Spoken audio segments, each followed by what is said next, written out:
जब भी हम पुराने ज़माने की लड़ाइयों के बारे में सोचते हैं तो क्या ख्याल आता है? शायद तलवारों की खनक, चीख पुकार और बस ताकत का खेल। लेकिन क्या हो अगर ये सिर्फ मार काट की कहानी ना हो, बल्कि एक बहुत ही सोफिस्टिकेटेड साइंस की कहानी हो? तो सवाल ये है कि क्या वाकई पुराने युद्धों का मतलब सिर्फ केओस और ब्रूट फोर्स था, कि जिसके पास ज्यादा ताकत जीत उसी की? अक्सर ऐसा ही माना जाता है ना? पर शायद पूरी सच्चाई ये नहीं है। क्योंकि प्राचीन भारत में जंग लड़ना सिर्फ ताकत का काम नहीं था। नहीं, ये एक साइंस था। एक ऐसा सिस्टम जो डिसिप्लिन, स्ट्रैटेजी और बहुत गहरी नॉलेज पर टिका हुआ था। तो इस साइंस की नींव क्या थी? भाई, इसकी शुरुआत होती है एक हाईली ऑर्गेनाइज्ड आर्मी से। ये कोई लड़ाकों की भीड़ नहीं थी, बल्कि एक अच्छी तरह से बनाई गई मिलिट्री मशीन थी। और इस स्ट्रक्चर के दिल में था एक शब्द, चतुरंग। नाम से ही पता चलता है, चतुह यानी चार और अंग यानी हिस्से। ये प्राचीन भारतीय सेना का ब्लूप्रिंट था, जिसने बैटलफील्ड का पूरा डायनामिक ही बदल दिया था। अच्छा, अब देखिए ये चार हिस्से काम कैसे करते थे। सबसे पहले पदाती यानी पैदल सैनिक, जो सेना की बैकबोन थे। फिर थे अश्व यानी घुड़सवार, जो बिजली की तेजी से हमला करते थे। रथों पर चलते थे इलीट कमांडर्स, जो पूरी लड़ाई को डायरेक्ट करते थे।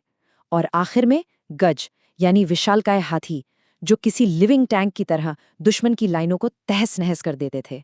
और पता है सबसे मजेदार बात क्या है? यही मिलिट्री फॉर्मेशन आगे चलकर शतरंज के खेल की इंस्पिरेशन बनी। जी हाँ, आज जो हम चेस खेलते हैं, उसकी जड़ें प्राचीन भारत की इसी मिलिट्री स्ट्रैटेजी में है। राजा, वजीर, हाथी, घोड़ा, सब कुछ यहीं से तो आया है। तो सेना तो ऑर्गेनाइज थी, पर इन सैनिकों के हाथों में क्या था? क्योंकि आर्मी जितनी डिसिप्लिन थी, उनके हथियार भी उतने ही एडवांस थे। ये कहानी सिर्फ सैनिकों की नहीं, उनके हथियारों की भी है। जरा उनकी आर्सेनल पर नजर डालिए। दूर से हमला करने के लिए लोहे की नोक वाले तीर कमान, क्लोज कॉम्बैट के लिए खड़ग और अस्सी जैसी घातक तलवारें, और दुश्मन की फॉर्मेशन को तोड़ने के लिए भाले, गधा और कटार जैसे हथियार। लेकिन असली गेम चेंजर था उनका मेटलर्जी का ज्ञान। प्राचीन भारत में वुड स्टील जैसी हाई क्वालिटी धातु बनाई जाती थी, जो इतनी फेमस थी कि पूरी दुनिया में एक्सपोर्ट होती थी। जरा सोचिए, उस जमाने में ऐसी तलवारें होना जो दुश्मन के आम हथियारों को मक्खन की तरह काट दें, ये एक टेक्नोलॉजिकल रेवोल्यूशन से कम नहीं था। तो पॉइंट ये था कि ये सिर्फ लोहा नहीं थे। इनके इस्तेमाल के पीछे एक फिलॉसफी थी। लड़ाई का मकसद गुस्सा निकालना नहीं, बल्कि स्किल, डिसिप्लिन और नॉलेज का इस्तेमाल करना था। अब देखिए, हथियार और सैनिक तो एक तरफ, लेकिन असली साइंस तो इस बात में था कि उन्हें बैटलफील्ड पर अरेंज कैसे किया जाए। और यहीं पर आती है व्यूह की कला। मतलब बैटलफील्ड पर सिर्फ रॉ पावर से काम नहीं चलता था। असली ताकत थी स्ट्रेटेजिक नॉलेज में, क्योंकि एक मुश्किल व्यू को तोड़ने के लिए उससे भी ज्यादा स्मार्ट दिमाग की जरूरत पड़ती थी। और ये व्यू भी कितने तरह के थे, जैसे चक्रव्यूह, एक घूमता हुआ जानलेवा जाल जिससे बाहर निकलना लगभग इम्पॉसिबल था। या फिर पद्मव्यूह, कमल के फूल जैसा एक perfect defensive formation. Garud view, जो बास की तरह दुश्मन पर झपट्टा मारता था। और वज्रव्यूह, जो दुश्मन की सेना में सीधा घुसकर उसे चीर देता था। पर लड़ाई सिर्फ मैदान पर नहीं लड़ी जाती थी। नहीं, ये दिमाग में भी लड़ी जाती थी। और प्राचीन भारतीय रणनीतिकार ये बात अच्छी तरह जानते थे कि दुश्मन के शरीर को हराने से पहले उसके मन को हराना जरूरी है। जरा इमेजिन कीजिए, युद्ध के नगाड़ों की वो जोरदार आवाज, शंखों की गूंज और सामने से आते हुए विशाल हाथियों का वो डरावना नजारा।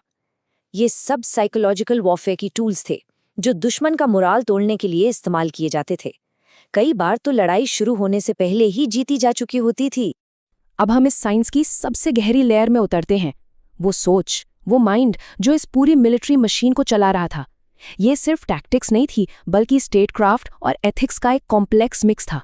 और जब भी इस सोच की बात होती है, तो एक नाम सबसे पहले आता है, कौटिल्य, जिन्हें हम चाणक्य भी कहते हैं। और उनका महान ग्रंथ अर्थशास्त्र।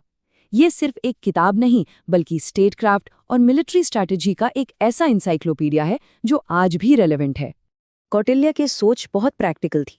उनका मानना था कि जीत के लिए हर रास्ता अपनाना चाहिए। इंटेलिजेंस के लिए जासूसों का इस्तेमाल करो, अनकन्वेंशनल तरीकों से गुरिल्ला युद्ध लड़ो, दुश्मन की इकोनॉमी को बर्बाद कर दो और अगर हो सके तो सीधी लड़ाई से बचो और डिप्लोमेसी का रास्ता अपनाओ। लेकिन कहानी में एक ट्विस्ट है।